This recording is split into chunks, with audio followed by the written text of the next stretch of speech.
ইরানের তৈরি ফাতা-2 হাইপারসনিক ক্ষেপণাস্ত্র নিয়ে নতুন করে আলোচনা শুরু হয়েছে আন্তর্জাতিক অঙ্গনে।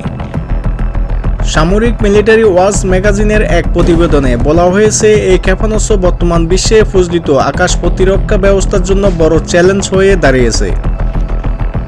প্রতিবেদন অনুযায়ী গত ১ মাস থেকে শুরু হওয়া অভিযানে ইসরায়েলের গুরুত্বপূর্ণ সামরিক লক্ষ্যবস্তুতে অন্তত ৩টি সফল আঘাত হেনেছে ফাতা-2। বিশেষজ্ঞদের মতে এই ক্ষেপণাস্ত্র মূল শক্তি এর গতি ও প্রযুক্তি।